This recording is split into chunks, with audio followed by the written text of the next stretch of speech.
Good morning, Malacanang Press Corps. Welcome to our briefing this morning. The President will be visiting Japan next week. Japan is one of the Philippines' only two strategic partners. It is an important trade and investment partner. And to tell us more about this, we welcome Department of Foreign Affairs Assistant Secretary Neil Imperial of the Office of Asian and Pacific Affairs. Thank you very much, Ms. Daphne Paez, at magandang umaga sa inyong lahat. Upon the invitation of Japan's Prime Minister Kishida Fumio, President Ferdinand R. Marcos Jr. will visit Japan for an official working visit on February 8 to 12, 2023. This will be the first visit of the President to Japan since taking office. The Department of Foreign Affairs considers Of ABS-CBN DCMM. Sir, baka na may additional details ka po on the agriculture cooperation, memorandum of cooperation. Meron po ba tayong na-expect na, for example, exportation of Filipino products to Japan? Yung mga ganong klase po.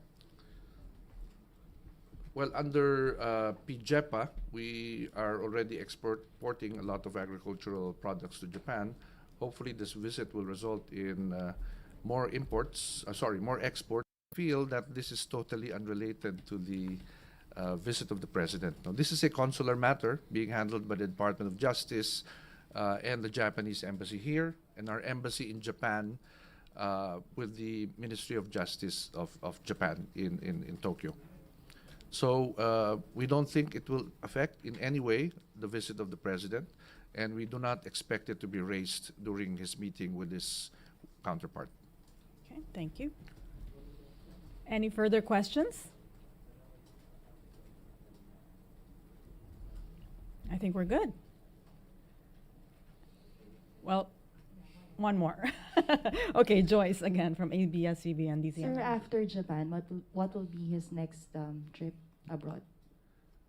Oh, I'm sure Malacanang will announce it once the calendar has been finalized for his next overseas visit. Hi, sir, madam. Ian Cruz of GMA News. Sir, I know this is a sensitive issue, but will the President raise the issue on comfort of women during his visit in Japan? Yes. We don't expect it to be raised, but the position of the Philippines on this issue is that compensation claims by former comfort women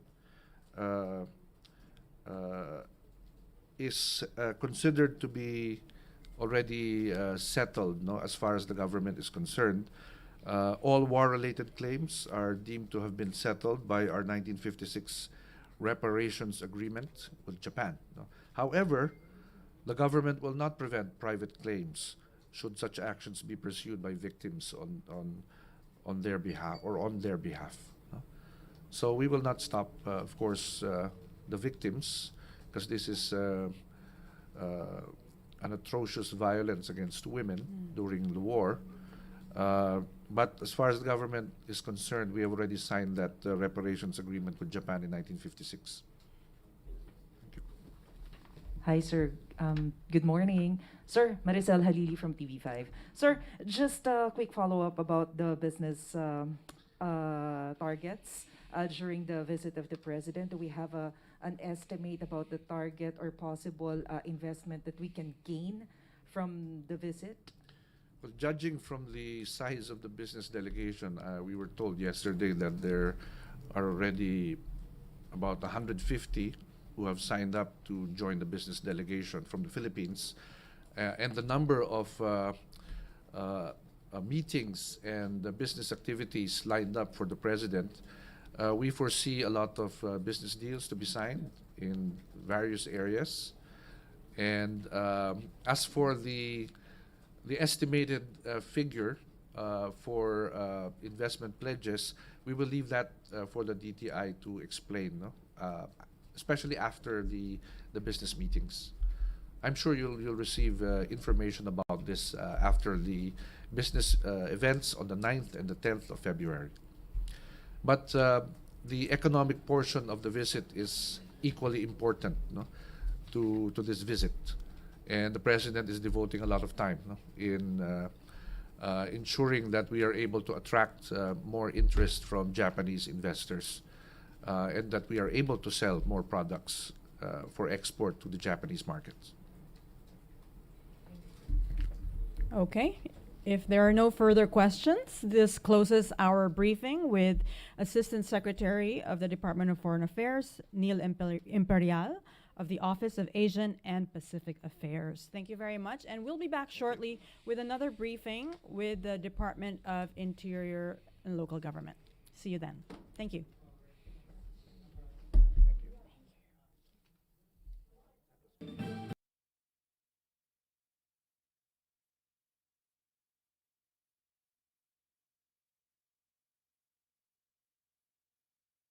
Charles John Brown III.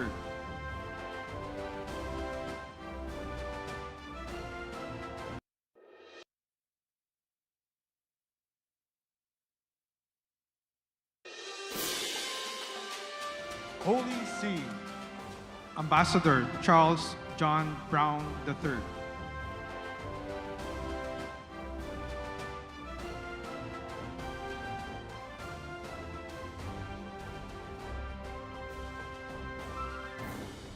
Kuwait, Ambassador Musaid Saleh Al Duwe.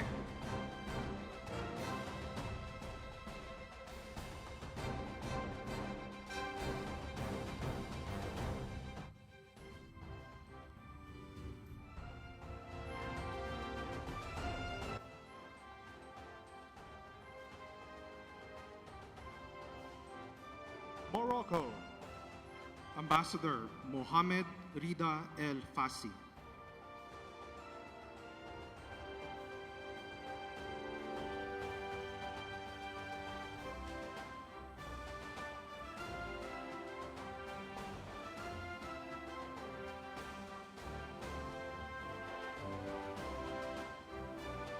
Serbia, Ambassador Slobodan Marinkovic.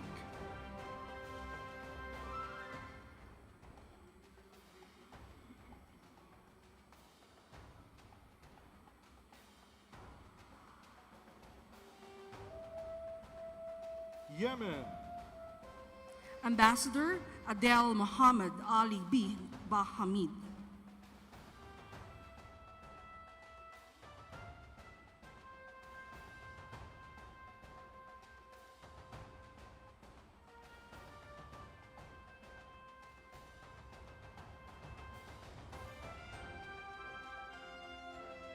Czech Republic, Ambassador Yana Shediva.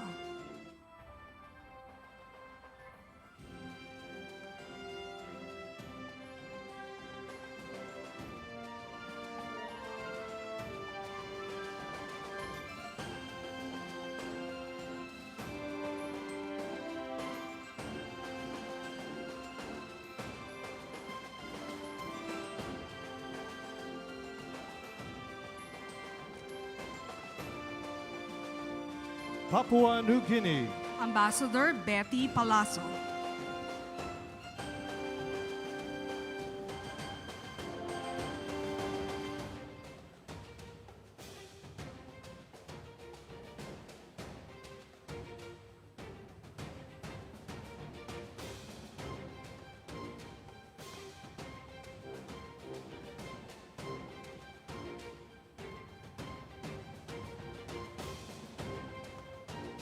Singapore, Ambassador Gerard Ho Wei Hong.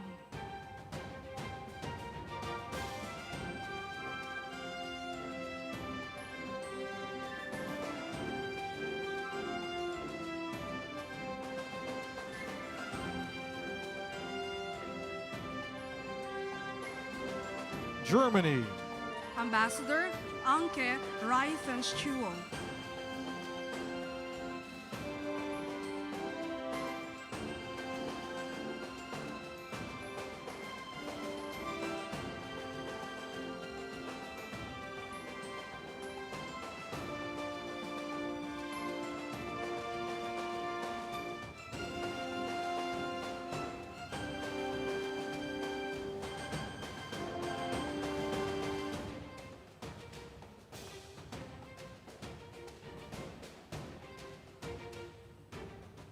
South Africa.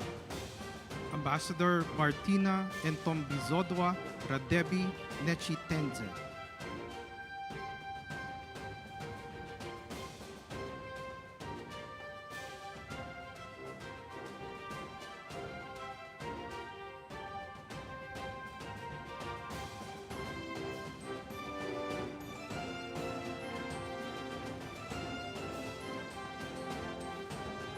China.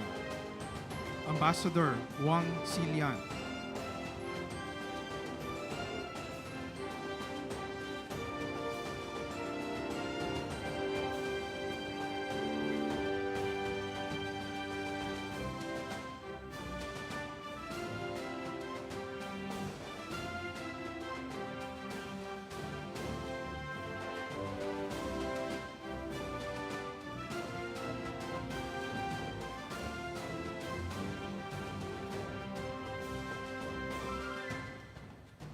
Palestine.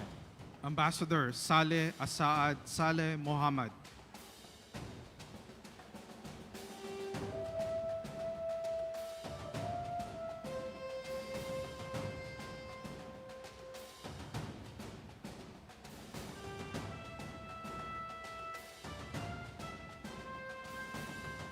Iran.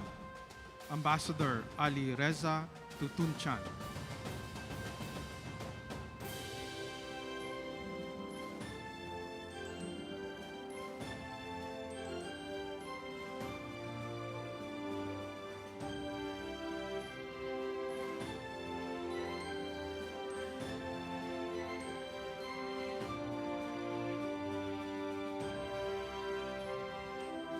Vietnam.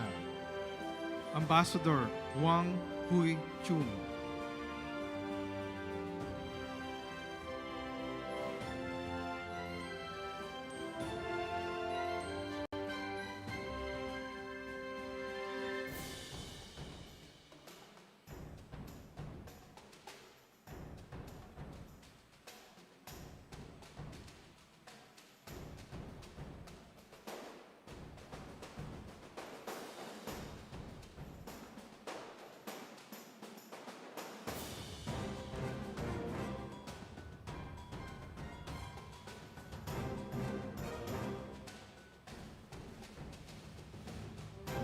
India. Ambassador Shambhu Santa Kumaran.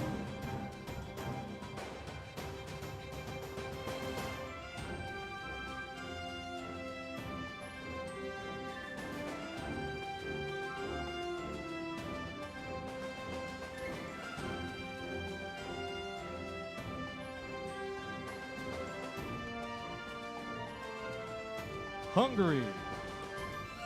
Ambassador Tita Nelia Tot.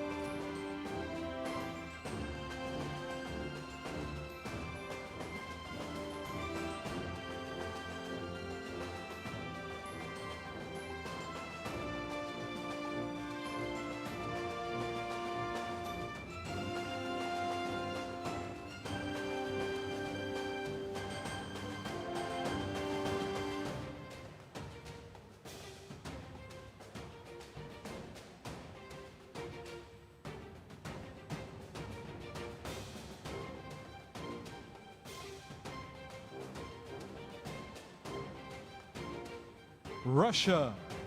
Ambassador Marat Pavlov.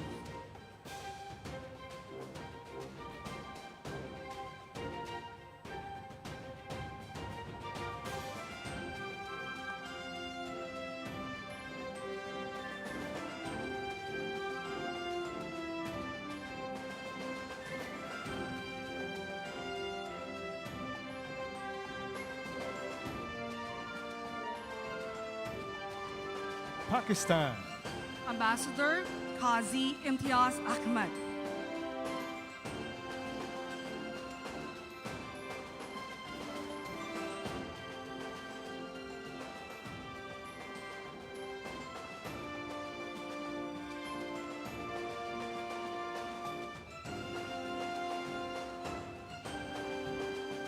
Finland. Ambassador Juha Marcos Picoe.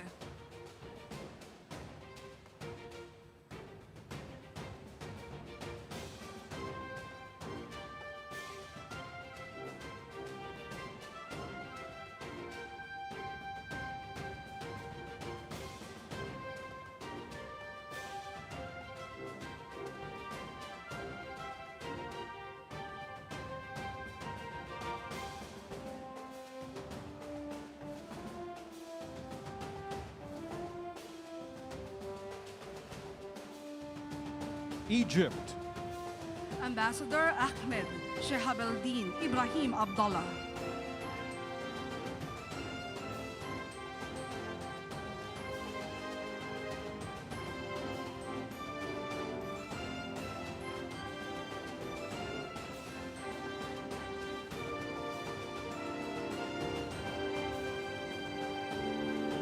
European Union, Ambassador Luc Veron,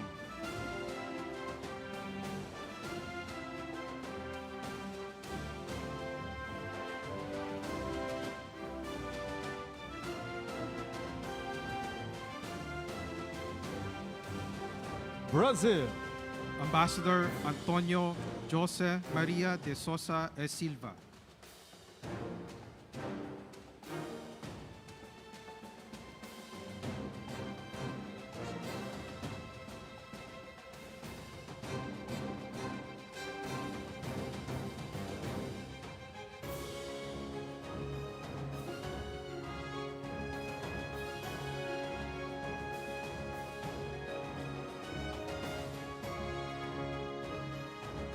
Korea, Ambassador Kim In Chul.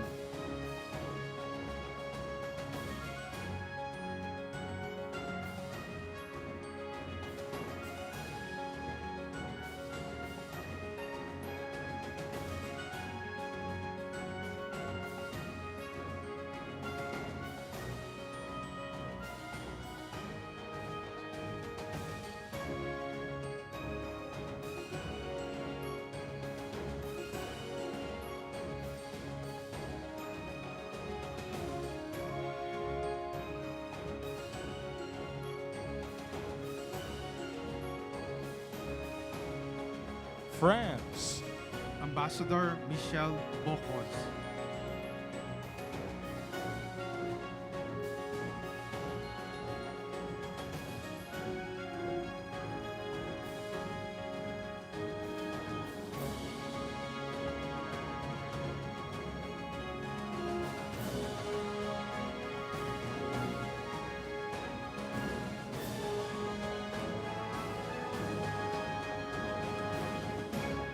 Colombia, Ambassador Marcela Fernandez.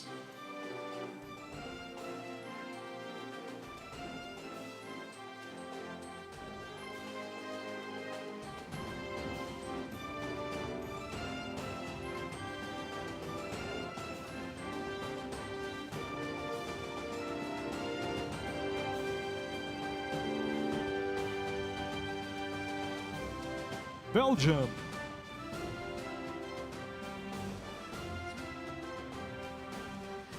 Ambassador Michelle Paris.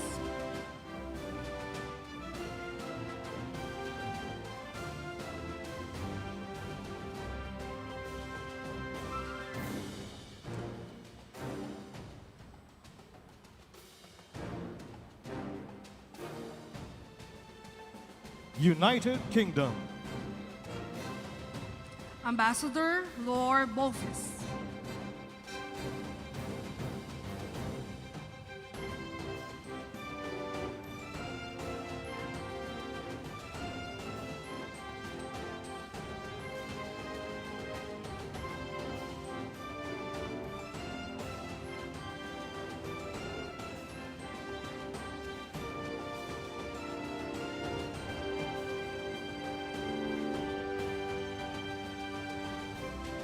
Italy, Ambassador Marco Clemente.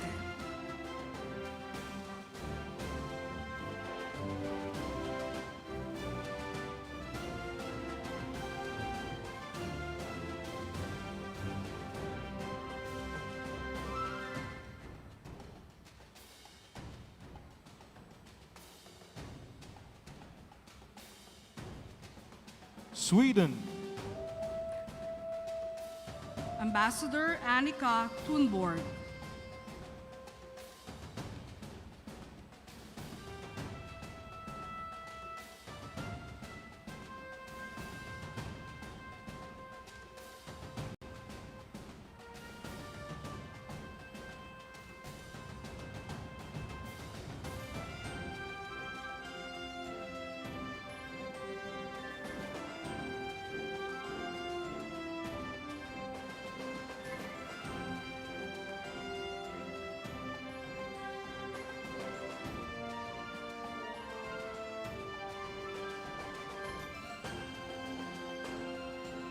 Armenia, Ambassador Varam Kazoyan,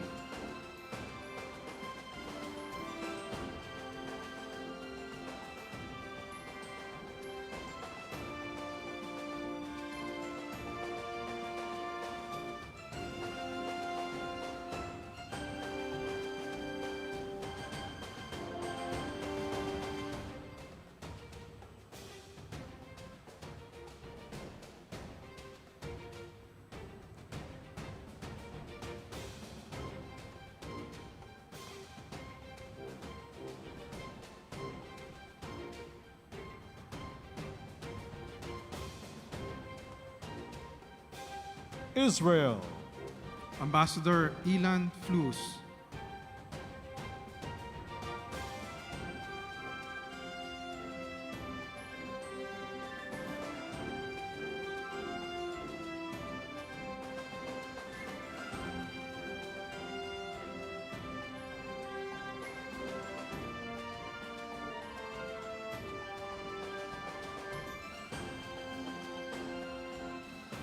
Nigeria, Ambassador Folokemi Ibiduni Akinleye,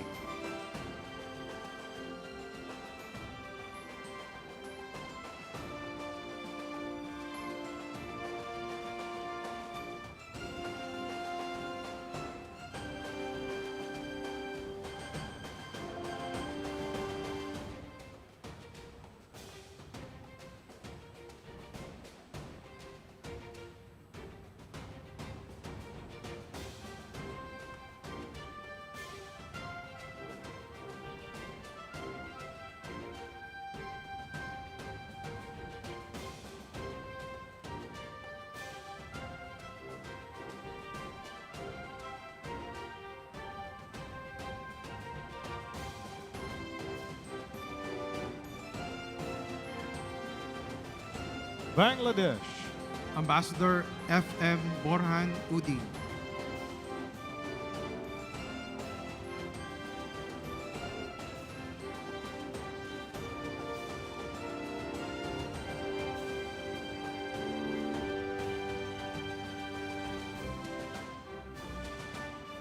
Ireland, Ambassador William John Carlos,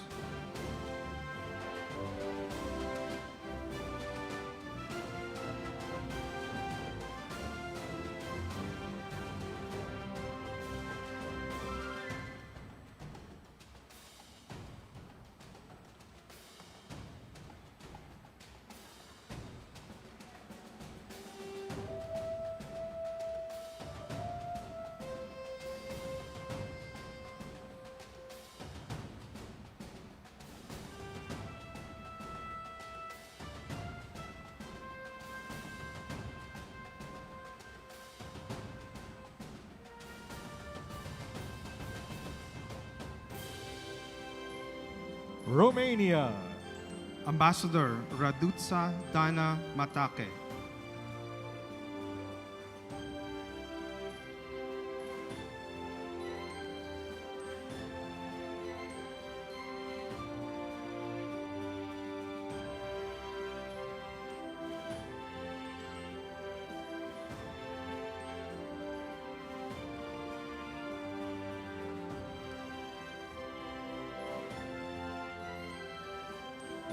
Indonesia, Ambassador Agus Wijoyo,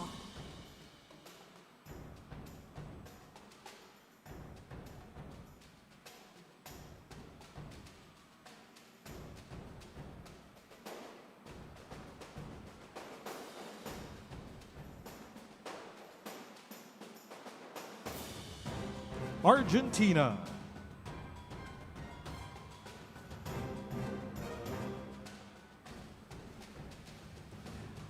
Ambassador Ricardo Luis Bocalandro,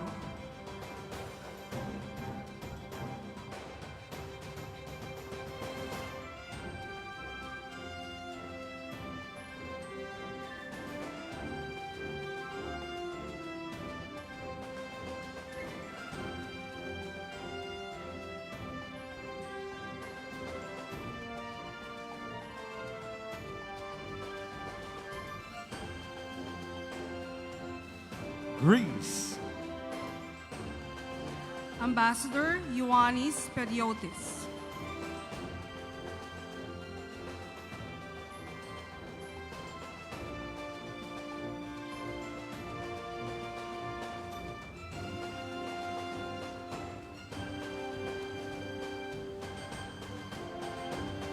Thailand. Ambassador Tul Trisorat.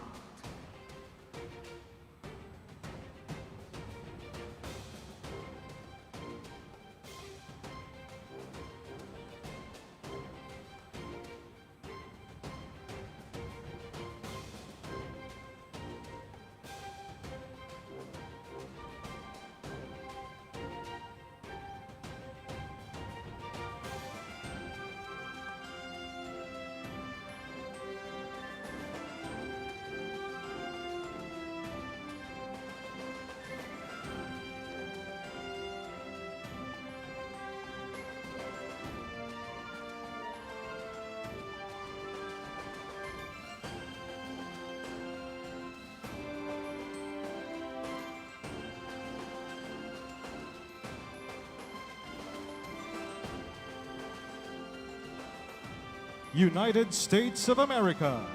Ambassador Mary Kay Loss Clarkson.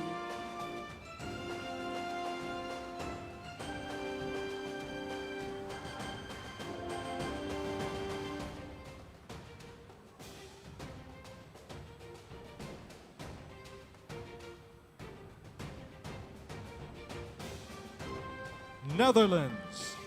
Ambassador Maria Alfonsa Magdalena Girards.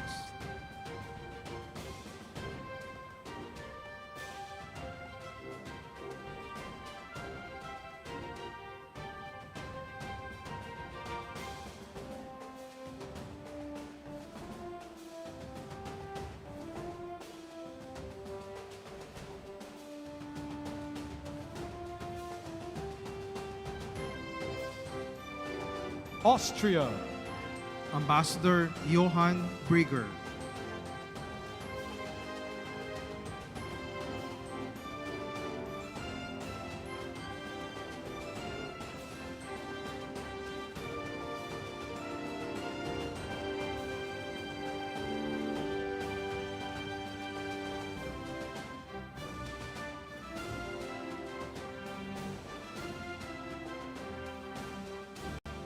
Norway. Ambassador Christian Halas Lister.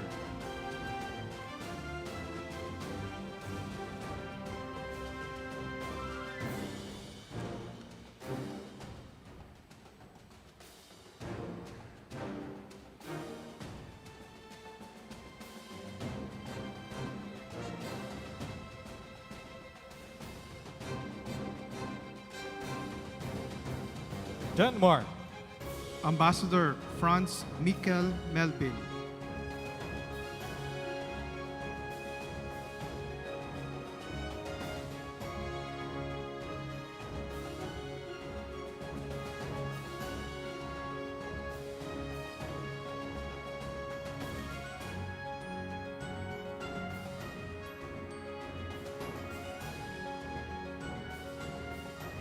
Turkey. Ambassador Niyazi Evren Akyol.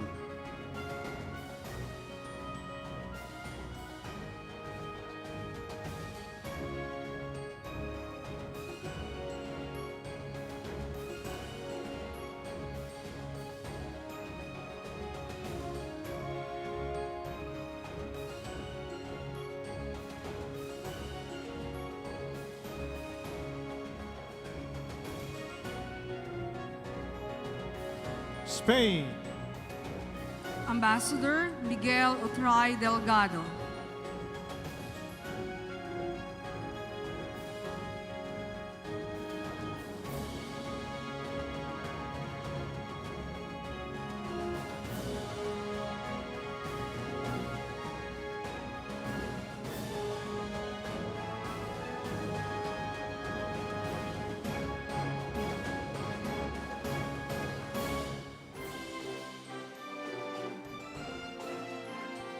Laos. Ambassador Sonsai Vanasai.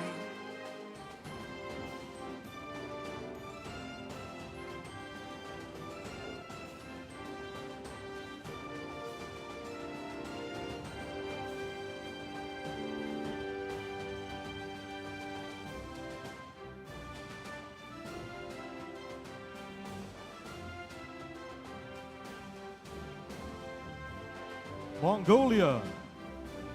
Ambassador Enshbayar Sosor Barang.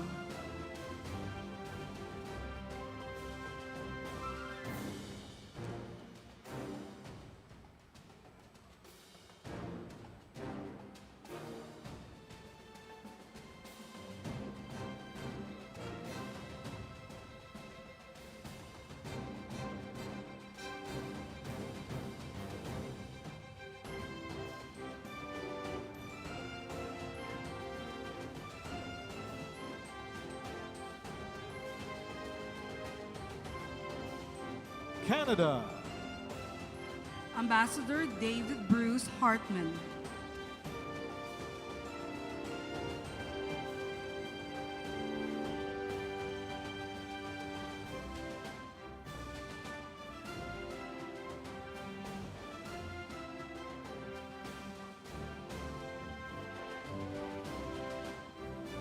Oman. Ambassador Nasser bin Said bin Abdullah Al Manwari.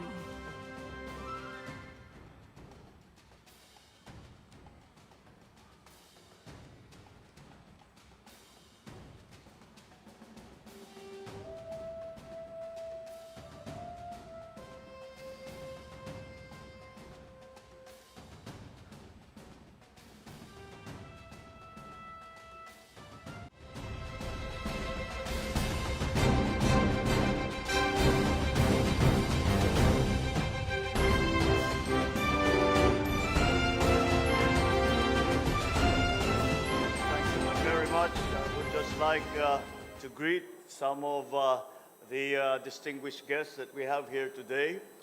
The Senate President, Mig Subiri, is present here with us, and the House Speaker, Martin Romualdez, is also here. He's already busy making deals in the back. Of course, the Dean of the Diplomatic Corps, the Apostolic Nuncio to the Philippines, His Excellency, Most Reverend Charles John Brown. The former President and now Deputy Speaker, Gloria Macapagal Arroyo.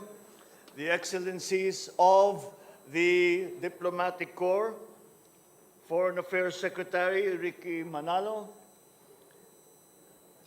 And of course, my greetings would not be complete, and I would get myself into a great deal of trouble if we do not greet, of course, our beloved First Lady, Lisa Araneta Marcos. My fellow workers in government, ladies and gentlemen, good afternoon. And thank you all for your presence today. I am delighted to see you all today as we welcome the new year with fresh enthusiasm and a renewed sense of hope for the future. The world is slowly recovering from the toll and pounding effect of the COVID-19 pandemic, and I'm happy to say so is the Philippines. As with the global economy, the road to recovery is not easy for the Philippines. We grapple with the pandemic's lingering effects on certain industries and disruptions in the global supply chains. But with a clear vision, standing on sound ground, the Philippines is aiming for a post-recovery that builds and transforms the economy towards more resilience, inclusion, and innovation. The Philippines' strong macroeconomic fundamentals and well-crafted structural reforms have certainly helped the country and held it in good stead, cushioning the shocks of the pandemic on the economy. We take pride that we now can claim that the Philippines is now the fastest rising economy in the Asia-Pacific region. Our growth rate, these are our legislators without whose help we could not have achieved the very encouraging numbers that we have, 7.7% growth, and That was our projection was actually 5.7%. And so it is, we can see that hopefully we will continue to surpass the forecasts for the economic indicators of the Philippines. But our growth assumptions remain reasonably ambitious. We are looking to the same growth rate for 2022, between 6 to 7% for this year. Official data shows that unemployment is dropping and that the increase in the employment rate and labor force participation is up to 98.5 and 67.5% respectively. Tax collections, investment figures are all moving upwards, which gives us here in the Philippines a sense of careful optimism. Excellencies, ladies and gentlemen, post-COVID realities demand the recalibrating of our strategies and focusing on urgent concerns that really matter to our people. We have to go back to the basics. That is food security, job generation, poverty reduction, and managing inflation. These strategies will require new thinking in the way we do things in our bureaucracy, in a way that puts premium on operational efficiency, good management, and good governance. A big part of this strategy, of course, is to draw investments in key economic sectors. I'm sure that with the talks that we have had with many of your members of the diplomatic corps, you are familiar with our priorities in agriculture, renewable energy and infrastructure, and ensuring opportunities and investment that lead to and translate into actual projects that will be felt by the ordinary Filipino. My recent trip to Davos for the World Economic Forum was particularly important because it had provided an opportunity to herald the good news about the Philippine economy and announce our plans and programs to global business leaders. I also unveiled the plan for the creation of a sovereign wealth fund, the Maharlika Fund. This will diversify our financial portfolio by creating new revenue streams for the country. The economic team of the executive branch is ready to closely work with Congress, with all stakeholders, to thresh out well-crafted law for the fund's creation. With the current growth momentum, the Philippines is poised to reach upper middle income status very soon. This is a daunting but achievable milestone, and a development well-earned and long overdue. We want this to have meaning and impact to the lives of more than 110 million Filipinos and to set the future generations of Filipinos on a more robust path to social and economic well-being. Excellencies, ladies and gentlemen, I just rolled out the Philippine Development Plan that will serve as a blueprint for the country for the next 6 years. It's a plan for economic and social transformation. I urge our friends in the diplomatic community to work with us in achieving our development goals as laid out in the plan through partnerships and cooperations with your respective governments and also your private sectors. Let us discuss opportunities where our countries can participate to the mutual benefit of the Philippines and your countries. While our time and resources are focused on managing domestic affairs, this administration continues to attach great importance to our external relations. Our foreign policy is one that pursues international engagements on the basis of our national interest and in cognizance of the interest we share with fellow nations in pursuit of peace, security, and prosperity. ASEAN continues to be a cornerstone of Philippine foreign policy. We aim to elevate relations with our bilateral and multilateral partners. We are a staunch champion of multilateralism and remain invested in working with partners in building a stronger United Nations, one that is more fair, more constructive, more united. The Philippines counts on your support for our candidature for a non-permanent seat in the UN Security Council for the term 2027 to 2028. You will excuse my little bit of campaigning for the Philippines and our membership. The Philippines' bid stands on the strong foundation of our well-recognized contributions to the shaping of a global rules-based architecture that places people and human dignity at the center and respects the sovereignty of nations. The legacies of the Philippines as a responsible global citizen, I dare say, are solid. On this note, may I invite everyone to join me in a toast.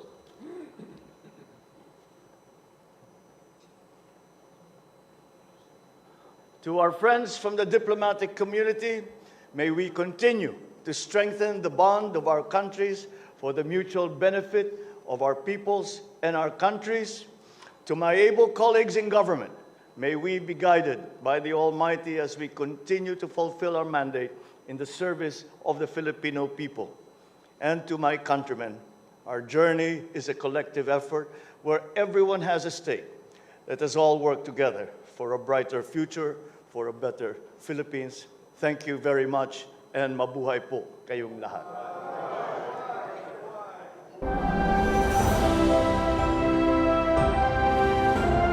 Thank you, Mr. President. And now, ladies and gentlemen, to deliver the message of the Dean of the Diplomatic Corps, the Apostolic Nuncio to the Philippines, Reverend Charles John Brown III. Your Excellency, Ferdinand Romualdez Marcos Jr., President of the Republic of the Philippines, Mrs. Louise Araneta Marcos, First Lady, Honorable Secretaries of the Cabinet, officials of the Department of Foreign Affairs, Your Excellencies, the ambassadors and heads of mission accredited to the Republic of the Philippines. It is not only an honor, it is indeed a joy for me to speak this evening on this happy occasion, the resumption after a long hiatus of the traditional exchange of New Year's greetings between you, Mr. President, and the Diplomatic Corps accredited to the Philippines here in this historic and beautiful Malacanang Palace. Your Excellency, Mr. President, for us in the Diplomatic Corps, the custom of exchanging New Year's greetings with you each year is deeply cherished because in addition to expressing our esteem for you, it also gives us the opportunity to express our thanks to you, to the government, and indeed to all the people of the Philippines for the kindness we experience every day in this beautiful country.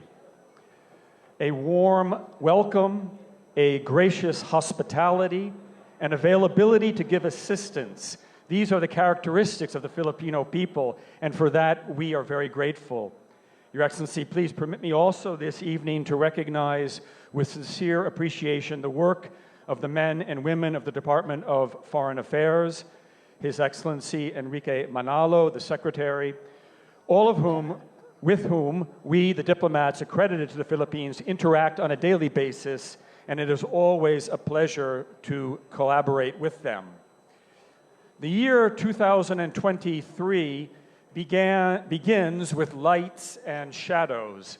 On the positive side, there is the hope that after 3 very difficult years, the COVID-19 pandemic may finally be coming to an end. On the negative side, we see in Europe the return of the tragedy of military conflict with a real danger of escalation. Economically, the world situation is uncertain, although here in the Philippines, it is encouraging to see, as you mentioned, Mr. President, the recently reported figure of GDP growth at, as you said, 7.7% for 2022.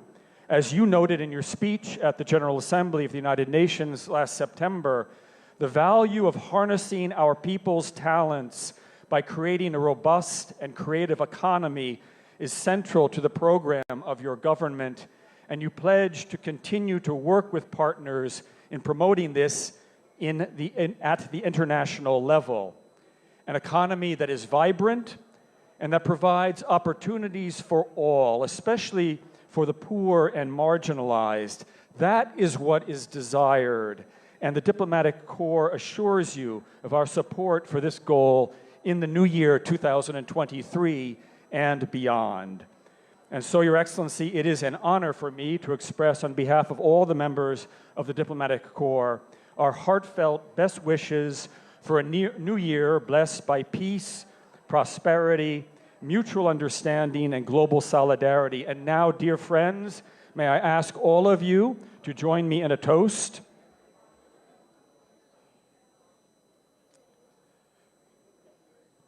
To the President of the Republic of the Philippines, His Excellency Ferdinand Romualdez Marcos Jr., for his well-being, health, and success, and for the peace, prosperity, and happiness of the Filipino people. Mabuhay. Cheers. Bye. Thank you, His Excellency Most Reverend Charles John Brown III.